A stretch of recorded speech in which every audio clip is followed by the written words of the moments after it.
2014-15 കാലഘട്ടം മുതൽ ഇന്ത്യ ഏറ്റവും കൂടുതൽ പണം മുടക്കുന്ന മേഖലകളിൽ ഒന്നാണ് പ്രതിരോധ മേഖല.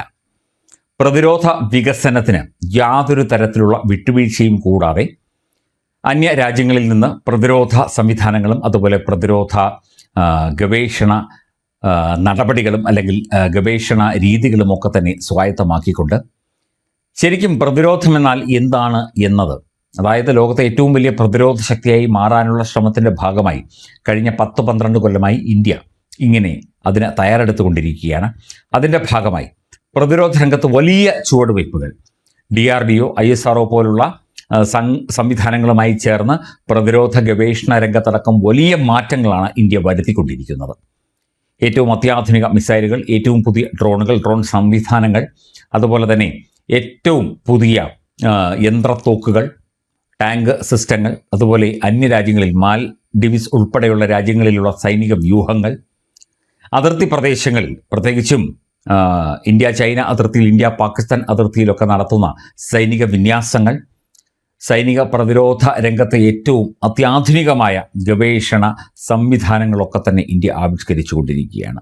ഇപ്പോൾ ഗവേഷണ രംഗത്ത്, ഈ സൈനിക പ്രതിരോധ ഗവേഷണ രംഗത്ത് വലിയ മാറ്റങ്ങളുമായിട്ട്, വലിയ മാറ്റങ്ങൾ എന്ന് പറഞ്ഞാൽ നമ്മൾ നനച്ചിരിക്കുന്നതിന് അപ്പുറമുള്ള മാറ്റങ്ങളും ഏറ്റവും പുതിയ അത്യാധുനിക സംവിധാനങ്ങളുമായിട്ട് ഇന്ത്യ മുന്നേറുന്നു എന്നുള്ള റിപ്പോർട്ടാണ് ആഗോളതലത്തിൽ തന്നെ പുറത്തു വന്നുകൊണ്ടിരിക്കുന്നത്. തീർച്ചയായിട്ടും പ്രതിരോധം എന്നത് ഒരു വലിയൊരു കാര്യം തന്നെയാണ്.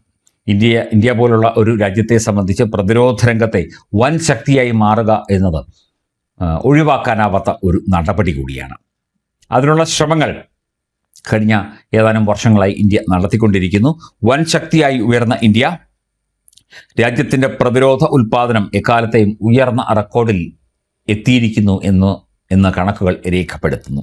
2025-26 സാമ്പത്തിക വർഷത്തിൽ ഇന്ത്യയുടെ പ്രതിരോധ ഉൽപ്പാദനം ഇക്കാലത്തെയും ഉയർന്ന നിരക്കായ 1.78 ലക്ഷം കോടി രൂപയിൽ എത്തിയെന്ന് കേന്ദ്ര ആഭ്യന്തര വകുപ്പ് മുൻ സാമ്പത്തിക വർഷത്തിലെ 1.54 ലക്ഷം കോടി രൂപയിൽ നിന്ന് 15.6% വർധനമാണ് ഉണ്ടായത് എന്ന് ആഭ്യന്തര മന്ത്രാലയവും പ്രതിരോധ മന്ത്രാലയവും പറയുന്നു.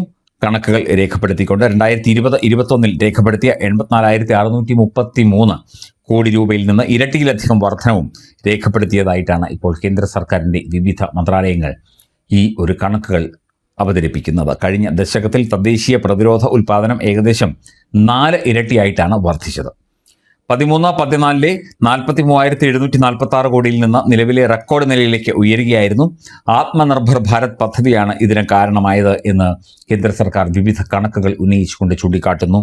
26 കേന്ദ്ര ബജറ്റിൽ പ്രതിരോധത്തിനായി 7.85 ലക്ഷം കോടി രൂപ അനുവദിച്ചതിന് ശേഷമാണ് ആഭ്യന്തര ഉൽപ്പാദനത്തിൽ കുതിച്ചുചാട്ടം ഉണ്ടായത്. ഇതിൽ 2.19 ലക്ഷം കോടി രൂപ സൈനിക നവീകരണത്തിനും കരസേന, നാവികസേന, വ്യോമസേന എന്നിവയിൽ ഉടനീളം മൂലധന സമാഹരിക്കലിനുമായി നീക്കി വച്ചിട്ടുമുണ്ട്. 2025-26 സാമ്പത്തിക വർഷത്തിൽ പ്രതിരോധ പൊതുമേഖലാ സ്ഥാപനങ്ങളും മറ്റ് പൊതുമേഖലാ യൂണിറ്റുകളും മൊത്തം പ്രതിരോധ ഉൽപ്പാദനത്തിൻ്റെ ഏകദേശം 76% സംഭാവന ചെയ്തതായി സർക്കാർ കണക്കുകൾ കാണിക്കുന്നു. സ്വകാര്യ മേഖല 24% സംഭാവന ചെയ്തു. മുൻ വർഷം ഇത് 22% മാത്രമായിരുന്നു. ആ രീതിയിലാണ് വലിയ വർധനവ് പ്രതിരോധ സാമ്പത്തിക രംഗത്ത് വലിയ മാറ്റങ്ങൾ ഉണ്ടായിരിക്കുന്നത്. സ്വകാര്യ മേഖലയിലെ ഉൽപ്പാദനം ഏകദേശം 42,000 കോടി രൂപയായി എക്കാലത്തെയും ഉയർന്ന നിലയിലെത്തി. ആഭ്യന്തര ഉൽപ്പാദനത്തിലെ വികാസം 25-26 സാമ്പത്തിക വർഷത്തിൽ 38,424 കോടി രൂപയുടെ റെക്കോർഡ് പ്രതിരോധ കയറ്റുമതി കൈവരിക്കാൻ ഇന്ത്യയെ സഹായിച്ചതായും കേന്ദ്ര ആഭ്യന്തര മന്ത്രാലയവും പ്രതിരോധ മന്ത്രാലയവും വ്യക്തമാക്കുന്നു. കൃത്യമായ പദ്ധതികളോടെ, കൃത്യമായ പ്ലാനുകളോടെ ഇന്ത്യ പ്രതിരോധ രംഗത്ത്, അതായത് ഡിഫൻസ് രംഗത്ത് ഏറ്റവും കൂടുതൽ പണം ചെലവഴിച്ചുകൊണ്ട് നമ്മുടെ രാജ്യത്തിൻ്റെ സുരക്ഷ എത്രമാത്രം വർദ്ധിപ്പിക്കാമോ അത്രയേറെ വർദ്ധിപ്പിച്ചുകൊണ്ട് കര, നാവിക, വ്യോമസേന മേഖലകളിൽ, അതുപോലെ പ്രതിരോധ ഗവേഷണം, പ്രതിരോധ കയറ്റുമതി, പ്രതിരോധ ഇറക്കുമതി, അതുപോലെ പ്രതിരോധ രംഗത്തെ പുതിയ നൂതനമായ സാങ്കേതിക വിദ്യകളിൽ ഒക്കെ തന്നെ പണം മുടക്കിക്കൊണ്ട് തന്നെ ഇത്തരം ഗവേഷണങ്ങളും ഇത്തരം മാറ്റങ്ങളും വരുത്താനുള്ള എല്ലാവിധ ശ്രമങ്ങളും നടത്തി വരികയാണ്. അതിൻ്റെ ഭാഗമായിട്ടാണ് പ്രതിരോധ ഗവേഷണ രംഗത്ത് ഇത്രയധികം കുതിച്ചു കയറ്റം ഇന്ത്യക്ക് ഉണ്ടായത് എന്ന് പൊതുവെ വിലയിരുത്തപ്പെടുന്നുണ്ട്. നയതന്ത്ര പ്രതിരോധ രംഗത്തൊക്കെ തന്നെ ഏറ്റവും മുൻപന്തിയിലേക്കുള്ള രാജ്യമായി ഇന്ത്യ മാറുന്നു അല്ലെങ്കിൽ മാറിക്കഴിഞ്ഞു എന്നുള്ള കാര്യമാണ് ഇപ്പോൾ റിപ്പോർട്ടുകളും കണക്കുകളും ഒക്കെ തന്നെ സൂചിപ്പിക്കുന്നത്.